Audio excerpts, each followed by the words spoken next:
Selamat malam jemaat terkasih, selamat beribadah bagi kita sekalian. Dalam situasi dan kondisi seperti ini, patutlah kita bersyukur kepada Allah sehingga pada malam hari ini kita dapat berkumpul kembali dengan keluarga bersama-sama untuk menaikkan pujian. Tuhan berkarya mempersatukan dan meneguhkan iman kita. Rencananya akan indah pada waktunya. Oleh karena itu, mari masuki hadirat Tuhan dengan pujian. Jemaat, mari berdiri, persiapkan hati untuk masuk dalam kekudusan Allah.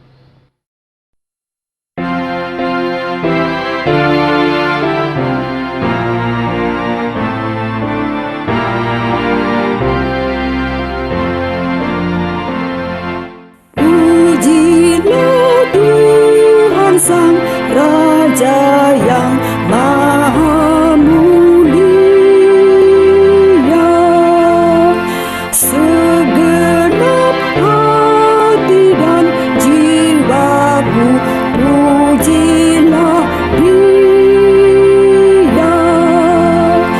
Datang berkat bila musikmu bergaung, angkatlah puji-pujian.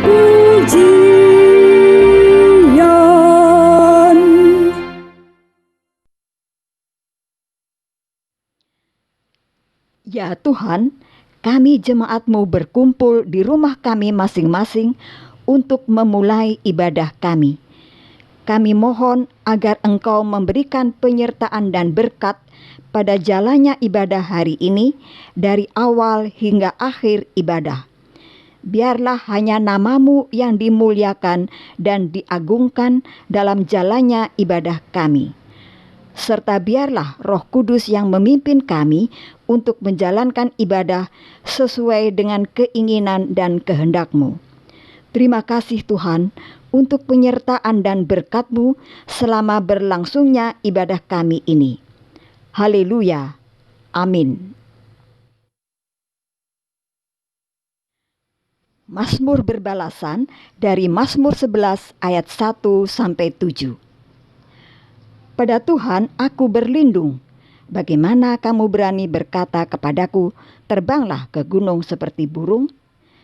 Sebab lihat, orang fasik melentur busurnya. Mereka memasang anak panahnya pada tali busur untuk memanah orang yang tulus hati di tempat gelap. Apabila dasar-dasar dihancurkan, apakah yang dapat dibuat oleh orang benar itu? Tuhan ada di dalam bait-Nya yang kudus. Tuhan tahtanya di sorga. Matanya mengamat-amati, sorot matanya menguji anak-anak manusia. Tuhan menguji orang benar dan orang fasik, dan Ia membenci orang yang mencintai kekerasan. Ia menghujani orang-orang fasik dengan arang berapi dan belerang. Angin yang menghanguskan, itulah isi piala mereka. Sebab Tuhan adalah adil, dan Ia mengasihi keadilan. Orang yang tulus akan memandang wajah-Nya.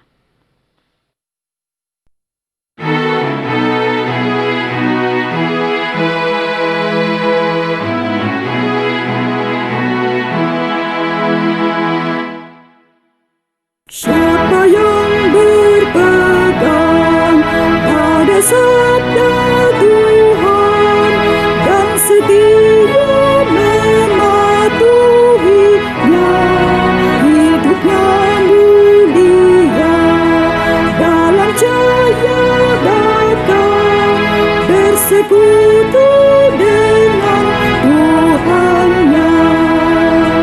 Percayalah dan pegang sabdanya, hidupku dalam Yesus sungguh bahagia. Saudara-saudara, mari kita berdoa. Segala hormat, puji dan syukur kami naikkan kepadamu ya Tuhan, Kami boleh berterima kasih lagi karena kami boleh diberikan kesempatan untuk mendengarkan firman Tuhan. Biarlah suara Tuhan boleh berkata-kata melalui hamba ini. Oleh sebab itu karuniakanlah kepada kami kuasa Roh Kudus yang dapat memampukan kami untuk mengerti, untuk mendalami, dan juga untuk melakukan firman Tuhan ini dalam hidup beriman kami. Bersabdalah kepada kami ya Bapa, kami anak-anak-Mu telah siap untuk mendengarkannya. Amin.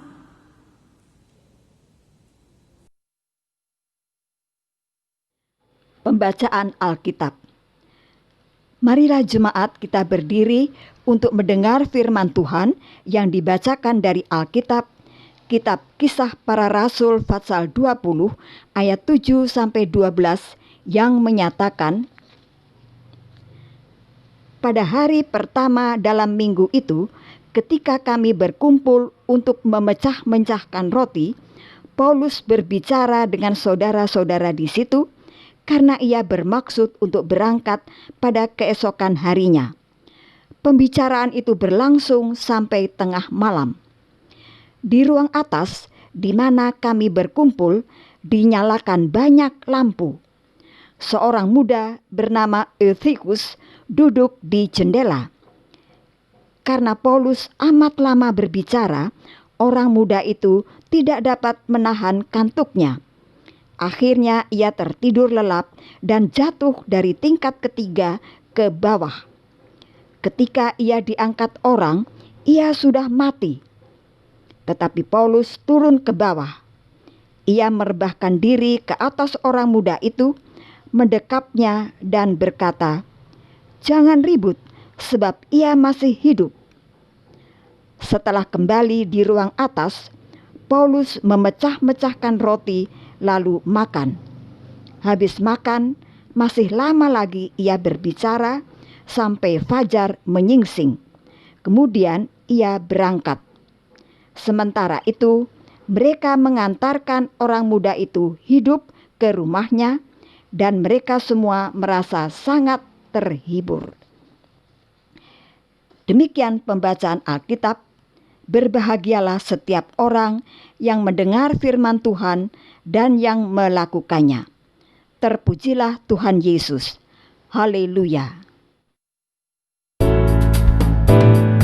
Haleluya, haleluya, nama Tuhan terpujilah. Haleluya, haleluya, nama Tuhan terpujilah. Saudara-saudara yang dikasihi dan yang mengasihi Tuhan Yesus Kristus, apa kabar Bapak Ibu Saudara? Semoga kita semua ada dalam keadaan sehat, kita semua ada dalam pimpinan Tuhan, dan kita tetap selalu bertekun di dalam doa dan meminta kepada Tuhan agar Tuhan boleh menjaga kita, memberikan kekuatan kita, bahkan juga kesehatan bagi kita, khususnya di masa-masa pandemi COVID-19 ini. Saudaraku, bacaan kita pada hari ini di minggu ke-18 sesudah Pentakosta dari Kisah Para Rasul pasalnya yang ke-20, ayatnya yang ke-7 sampai dengan ayat yang ke-12. Lembaga Alkitab Indonesia memasukkan bacaan kita ini, saudara, di dalam Satu Kesatuan pasal 20 dengan judul Dari Makedonia ke Troas. Saudara-saudara, perjalanan misi Rasul Paulus sebagaimana dinyatakan atau diungkapkan dalam Kisah Para Rasul ini diawali dari ketika dia memulai perjalanannya dari Efesus. Bacaan kita minggu lalu. Dari Efesus, kemudian pada saat dia ingin ke Yerusalem melalui Makedonia dan juga melalui Akaya, lalu Paulus juga ingin singgah di kota Roma. Silahkan lihat di pasal yang ke-21. Maaf, di ayat 21, saudara. Saya bacakan. Aku senantiasa bersaksi kepada orang-orang Yahudi dan orang-orang Yunani supaya mereka bertobat kepada Allah dan percaya kepada Tuhan kita Yesus Kristus. Ayat 21 dari pasal 20, bahwa Rasul Paulus sesungguhnya ingin sekali di dalam perjalanan misinya itu memberikan kesaksian kepada orang-orang Yahudi, kepada orang-orang Yunani, supaya mereka pada saat itu bertobat di jalan Tuhan dan hanya percaya kepada Tuhan Yesus Kristus.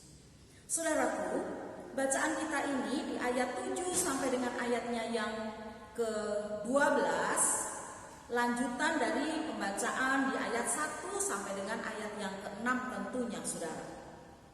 Mari kita lihat sebelumnya, saudara-saudara, ayat 1 sampai dengan ayat yang ke-6, bacaan dari SBU yang pagi, bahwa Rasul Paulus di sana memberikan penguatan kepada murid-muridnya, kepada mereka yang sudah percaya juga kepada Tuhan, supaya mereka mendapat kekuatan ketika mendapat ancaman, ketika mereka pada saat itu mengalami kepahitan dalam kehidupannya, dibayangi persoalan-persoalan ataupun juga ketakutan-ketakutan di sepanjang hidup mereka.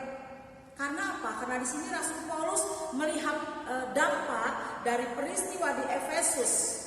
Mari kita lihat ayat 1. Setelah reda keributan itu, Paulus memanggil murid-murid dan menguatkan hati mereka, dan sesudah minta diri ia berangkat ke Makedonia. Jadi jelas di 20 pasalnya yang pertama bagian A yang di atas itu, sebelumnya terjadi satu pertikaian, keributan. Apa yang diributkan pada saat itu?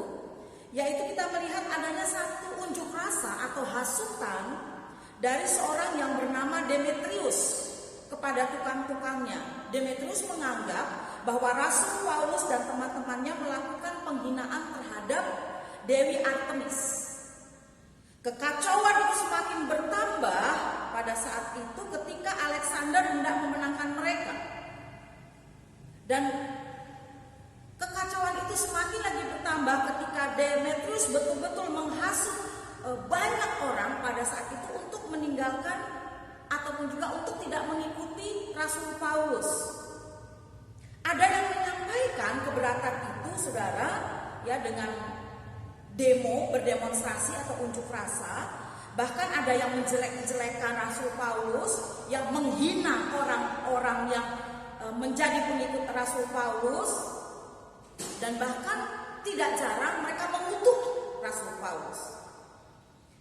Saudara-saudara yang dikasihi Allah dalam Tuhan Yesus Kristus, apa yang dilakukan oleh Rasul Paulus? Dia tidak marah, dia kemudian tidak membalas apa yang Demetrius lakukan, tetapi justru dia menenangkan murid-muridnya supaya mereka juga tidak terbawa arus, tidak ikut-ikutan golongan si Demetrius itu tadi. Nah, saudara-saudara, dalam penguatannya di sini Rasul Paulus ingin memulihkan trauma dari pengikutnya, supaya mereka tetap memiliki semangat, supaya mereka tetap bangkit, bahkan supaya mereka tetap tegar, memiliki keyakinan yang penuh pada Yesus Kristus untuk tetap memberitakan karya atau kebaikan Yesus Kristus itu. Jadi kalau kita melihat di sini peranan Rasul Paulus sebagai seorang rasul, dia memberikan penguatan, dia memberikan kekuatan juga, dia memberikan support, dia memberikan dukungan. Dan itu yang menjadi kerinduan bagi Paulus, supaya jemaat di sana atau pengikut-pengikutnya tetap solid, tetap bersatu. Nah, kemudian apa yang ada dalam bacaan kita khusus di hari Rabu tanggal 7 Oktober ini, saudara-saudara?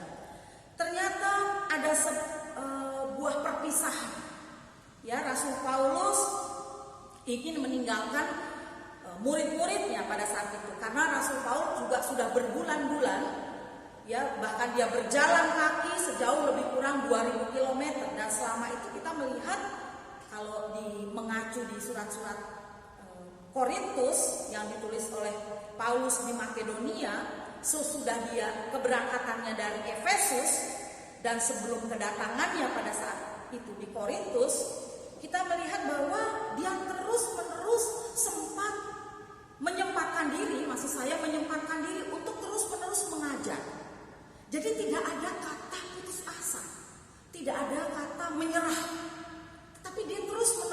saja dari satu kota ke kota lain, dari satu tempat ke tempat lain. Meskipun orang lain atau bahkan juga mereka yang tidak mau menerima pengajaran Rasul Paulus, tapi Rasul Paulus tidak putus asa. Dia tidak marah. Bacaan minggu lalu, hari Minggu ya, kita ingat, meskipun banyak orang yang juga tidak mengingini ajaran Rasul Paulus, dia tetap memberikan pengajaran yang baik. Dia membuka satu kelas khusus di ruangan Tiranus. Untuk apa? Untuk tetap belajar tentang kebenaran firman Tuhan.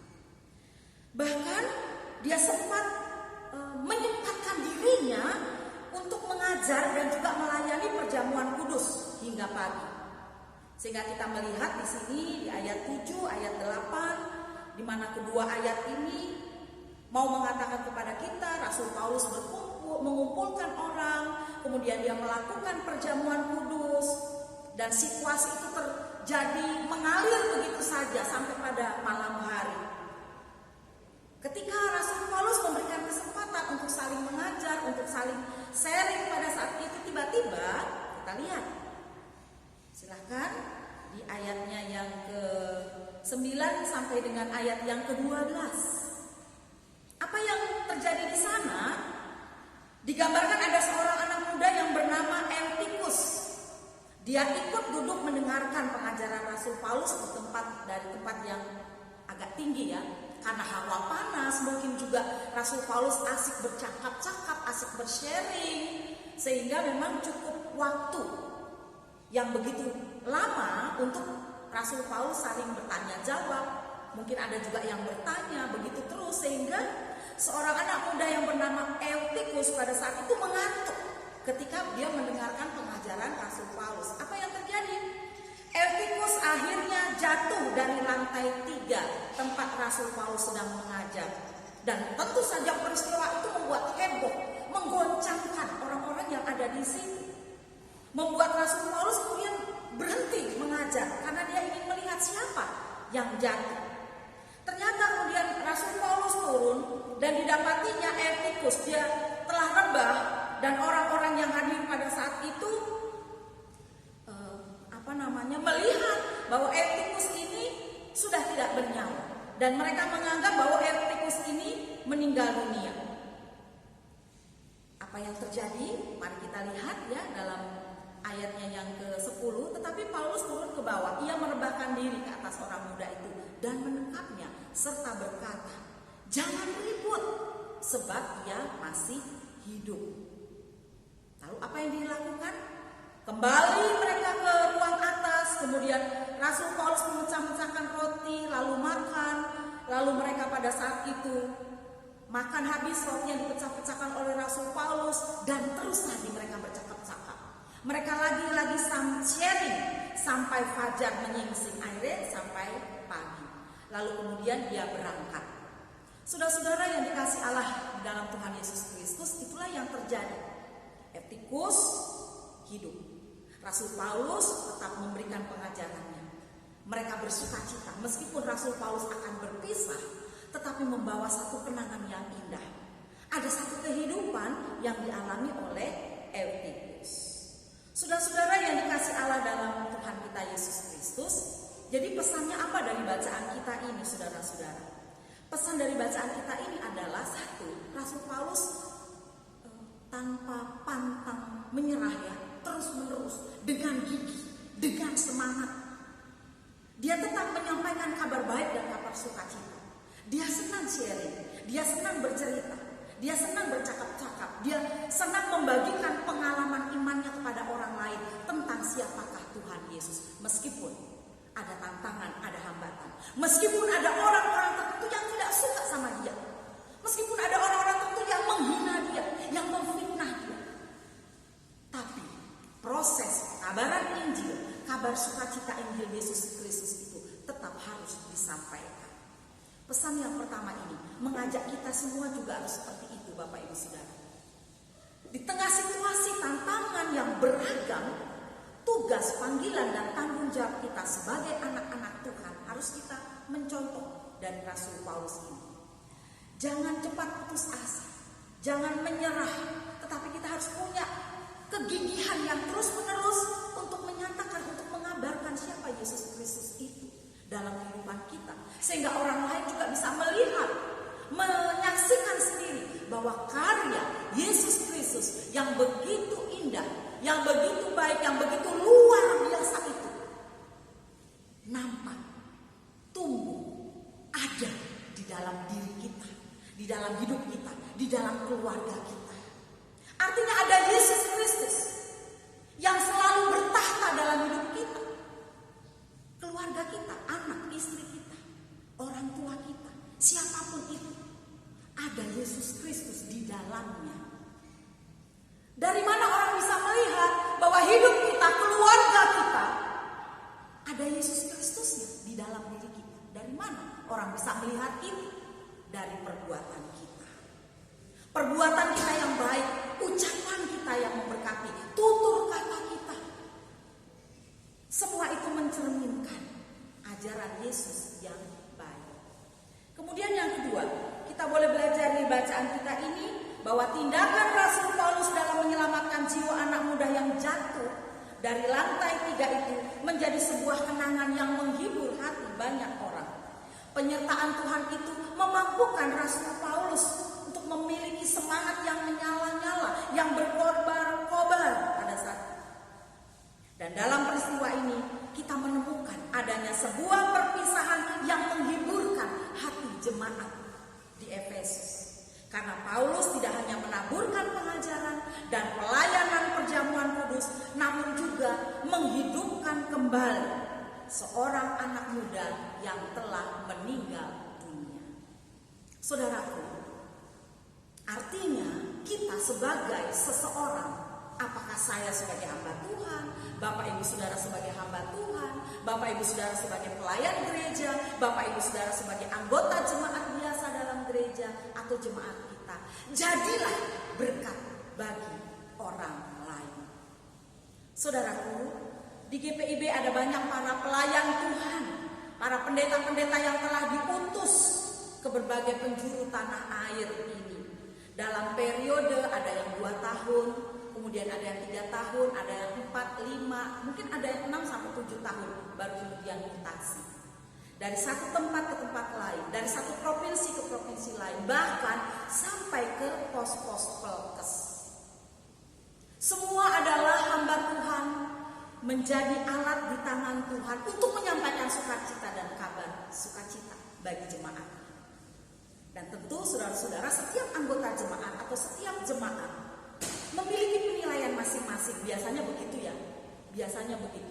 Kadang membandingkan si A begini, si B begini, si C begini, si D begini, dan lain sebagainya. Sesungguhnya kita tidak boleh membanding-bandingkan hamba Tuhan. Semua orang, siapapun hamba Tuhan, tidak hanya di GPIB, ya, di banyak gereja punya kelebihan dan kekurangannya, punya plus dan minusnya. Tapi sebagai anggota jemaat, sebagai pelayan-pelayan Tuhan, sebagai presbiter, sebagai pengurus pelkat, sebagai panitia, sebagai komisi, sebagai satu kesatuan anggota jemaat, kita diminta untuk bisa bekerja sama dengan baik. Kita diminta untuk saling bergotong royong dengan baik. Presbiterian sinodal, yang berjalan bersama-sama. Presbiter dan sunhodos berjalan bersama-sama. Untuk apa? Untuk memberitakan karya keselamatan kepada banyak orang. Oleh sebab itu, ketika Rasul Paulus dipanggil dan diutus dari satu kota ke kota lain, bahkan ketika dia menghadapi tantangan dan ancaman yang luar biasa, dia tetap semangat untuk melayani Tuhan dan didukung atau disupport oleh orang-orang baik yang ada di sekelilingnya, oleh pengikut-pengikut Tuhan Yesus Kristus, oleh semua orang yang memang benar-benar mempunyai visi dan misi yang sama seperti Rasul Paulus, memberitakan Kristus Yesus yang bangkit. Jadi tugas saudara dan juga saya, tugas Bapak Ibu Saudara, mari kita bergandengan tangan, mari kita solid, mari kita menjalin kebersamaan, kerukunan, keakraban, mari kita saling mendukung dan menopang di antara kita sesama pelayan-pelayan Tuhan dan sesama hamba Tuhan. Hamba Tuhan bukan hanya pendeta saja. Karena hamba Tuhan dia melayani Tuhan. Kalau itu saya bukan hamba Tuhan. Kita semua hamba Tuhan yang menghamba dan mau melayani Tuhan. Saya hamba Tuhan di gereja gereja, saya mau melayani Tuhan. Saya hamba Tuhan di kantor, saya mau melayani Tuhan melalui pekerjaan saya di kantor. Saya hamba Tuhan ketika Tuhan menempatkan saya kuliah, ya. Saya ditempatkan oleh Tuhan untuk mencari ilmu di situ. Saya mau mencari ilmu, di situ saya mau belajar, di situ saya mau menjadi mahasiswa, di situ saya menjadi seorang anak pemuda yang mau melayani Tuhan melalui pendidikan saya.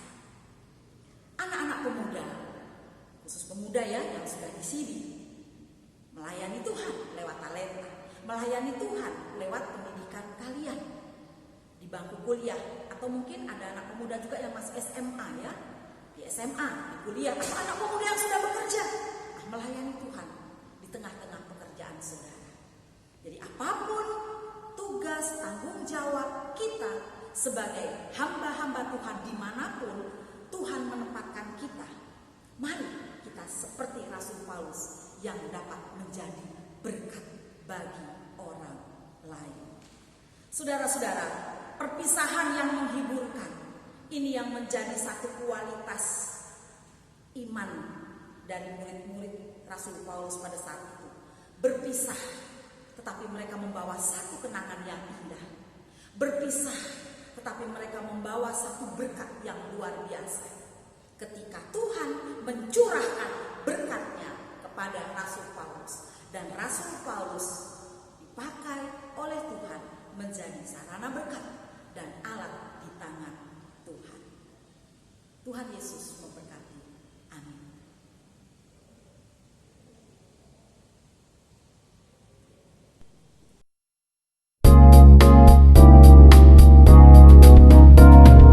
Jalan dalam terang Tuhan, mari jalan dalam terang Tuhan, mari jalan dalam terang Tuhan, mari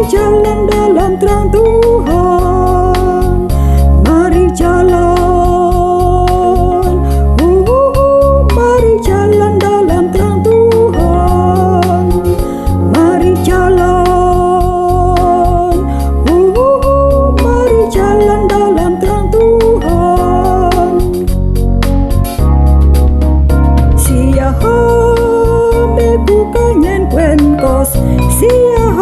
Ku kanyen kwen kos, sia hame ku kanyen kwen kos, sia hame ku kanyen kwen kos, sia hamba, sia hame ku kanyen kwen kos, sia hamba, sia hame ku kanyen kwen kos.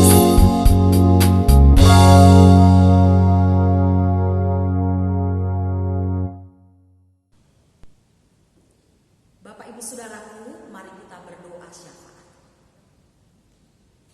Bapa kami yang di surga, dalam nama Tuhan Yesus, terima kasih firman-Mu boleh mengingatkan kami agar kami juga boleh seperti Rasul Paulus yang semangat dalam melayani Tuhan, yang terus-menerus berkobar-kobar di dalam hati kami untuk melayani jemaat kami, untuk melayani sesama kami. Kami melayani Tuhan melalui pekerjaan, kami melayani Tuhan melalui pendidikan, kami melayani Tuhan melalui sekolah, kami melayani Tuhan melalui apapun. Karena kami adalah hamba Tuhan. Kami menghamba kepadamu. Kami bertanggung jawab penuh atas apa yang telah dan akan kami lakukan kepada Tuhan. Kami juga boleh melayani Tuhan meskipun ada banyak tantangan dan rintangan, tapi Engkau memampukan kami untuk memberikan yang terbaik. Oleh karenanya di setiap doa yang boleh kami naikkan, biarlah Engkau selalu memberkati kami, Engkau selalu melindungi kami, Engkau selalu menjaga kami. Sama halnya Engkau selalu menjaga bangsa dan negara kami Indonesia, para pemimpin kami, TNI, Polri, Pak Presiden, Wakil Presiden, para menteri, pimpinan anak-anak Tuhan yang juga Tuhan percayakan untuk memimpin negara kami ini, baik di tingkat pusat, di daerah, termasuk juga ketika ada anak Tuhan yang Engkau sayangi, yang Tuhan percayakan untuk memimpin negeri kami Indonesia ini. Jauhkanlah mereka Tuhan, anak-anak dari korupsi, dari tindak kekerasan, dari kesewenang-wenangan, dari ketidakadilan. Jauhkanlah semua perilaku yang buruk itu Tuhan, yang tidak baik itu Tuhan, agar dengan sikap, keputusan atau tindakan yang diambil sebagai seorang pemimpin, mereka boleh mencerminkan tindakan yang baik, tindakan yang menyenangkan hati Tuhan, dan juga tindakan yang dapat memberkati sesamanya. Tuhan, kami juga mau berdoa buat pelayanan gereja Tuhan yang ada di dunia, termasuk di Indonesia. Tuhan memberkati gereja-gereja di Indonesia. Di masa-masa pandemi COVID ini Tuhan, kami diajar terus-menerus untuk bersabar, terus-menerus untuk bertekun di dalam doa, meminta kekuatan, pertolongan, dan belas kasihan Tuhan. Sama jemaat kami GPB Sangkakala, Tuhan Yesus memberkati kami, para presbiter, pengurus Napelkat, komisi, panitia, jemaat sektor 1 dan 2, pegawai, poster, maupun juga jemaat-jemaat yang telah ikut ambil bagian di dalam ibadah keluarga, baik pelayan firman, diaken penatua maupun keluarga-keluarga dalam pelayan liturgi. Tuhan memberkati jemaat kami yang lain. Tuhan juga memberkati yang sakit, menyembuhkan, yaitu yang terkasih Bapak Penatua Lepa. Tolong Tuhan, jamah dia, sembuhkan dia. Kuatan ajaib dari Tuhan kami nantikan. Juga untuk istri Ibu Hedi maupun juga Kevin. Tidak hanya Bapak Penatua Lepa yang kami bawa Tuhan di dalam pokok doa ini, Ayahanda dari Ibu Rina Amarsea yang sedang berada di ICCU sampai hari ini Tuhan, sampai hari kami mendoakan ini, mohon Tuhan sembuhkan Ayahanda dan Ibu Rina ini, Bapak Bambang Sukanto, sembuhkan dia, jamahlah dia. Kami juga mau berdoa bagi para duda, janda, anak yatim piatu, bagi yang lansia, bagi mereka yang sendirian. Tolong Tuhan, berikan kecukupan dan hibur mereka. Dan bagi kami, jauhkan semua dari virus COVID-19 itu Tuhan. Jauhkan Tuhan, sehingga meskipun kami harus datang ke gereja pada hari Minggu, bagi mereka yang bertugas atau bagi kami yang bekerja, para karyawan atau jemaat yang karena kebutuhan harus ke kantor gereja, tolong Tuhan, jauhkan semuanya dari berbagai macam penyakit termasuk COVID-19. Terima kasih ya Bapa, sambut dan dengar doa kami ini yang kami naikkan hanya di dalam nama Tuhan Yesus. Bapa kami yang di surga, dikuduskanlah namamu, datanglah kerajaan-Mu, jadilah kehendak-Mu di bumi seperti di surga. Berilah kami pada hari ini makanan kami yang secukupnya, dan ampunilah kami akan segala kesalahan kami, seperti kami juga mengampuni orang yang bersalah kepada kami. Dan jangan membawa kami kepada pencobaan, tetapi lepaskanlah kami daripada yang jahat.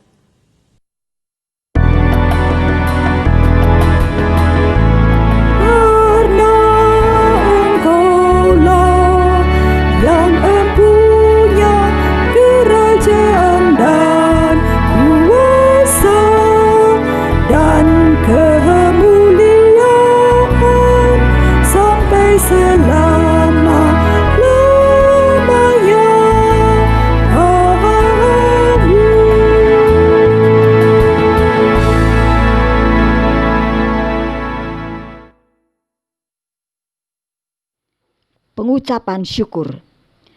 Marilah kita mengungkapkan syukur dengan hati, mulut, dan tangan kita, serta mengingat pesan dalam Alkitab yang tertulis dalam Mazmur 119 ayat 108 yang menyatakan, kiranya persembahan sukarela yang berupa puji-pujian berkenan kepadamu, ya Tuhan, dan ajarkanlah hukum-hukum-Mu kepadaku. Tuhan memberkati saudara dan persembahan saudara.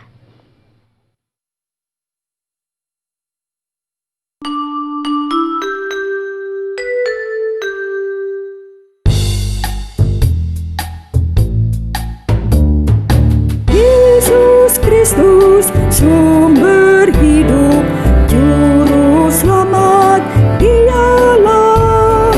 Dalam terangnya ada hidup, puji Dia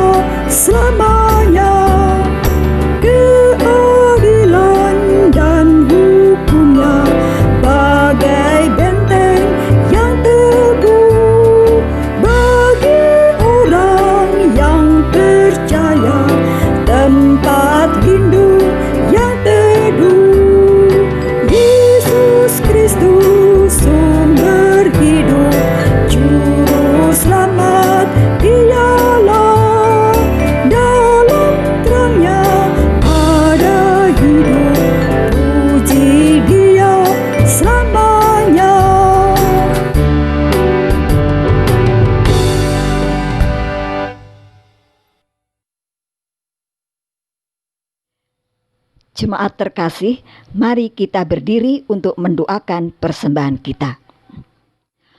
Allah Bapa kami yang bertakhta dalam kerajaan sorga, terima kasih kami ucapkan karena Engkau telah memberi kami kesempatan beribadah hari ini. Terima kasih atas firman yang telah disampaikan oleh hamba-Mu. Kiranya Engkau memberkati apa yang telah kami berikan, besar kecilnya persembahan kami. Dan kiranya persembahan ini dapat berguna untuk pelayanan pekerjaan Tuhan di tempat ini, sehingga nama-Mu dipuji dan dimuliakan. Terima kasih ya Tuhan, inilah doa kami, di dalam nama Tuhan Yesus kami berdoa dan mengucap syukur. Amin. Bapak Ibu Saudara yang dikasih Allah dalam Tuhan Yesus Kristus, mari kita boleh menjadi berkat bagi orang lain. Kita boleh saling mendukung dan saling menopang serta saling menguatkan. Perpisahan bukan membuat kami menjadi lemah, namun menguatkan untuk terus berkarya demi kemuliaan Tuhan.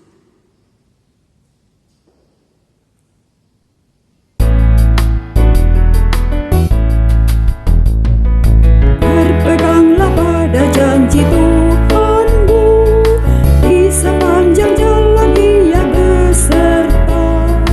Angkatlah pujian, puji namanya, berpeganglah pada janjinya. Jangan bimbang, berpeganglah pada janji Juru Selamat. Jangan bimbang, percaya pada janji Tuhanmu.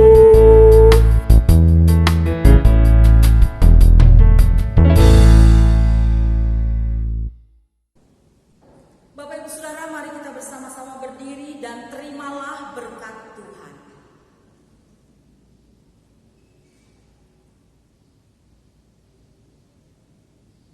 Tuhan memberkati engkau dan melindungi engkau.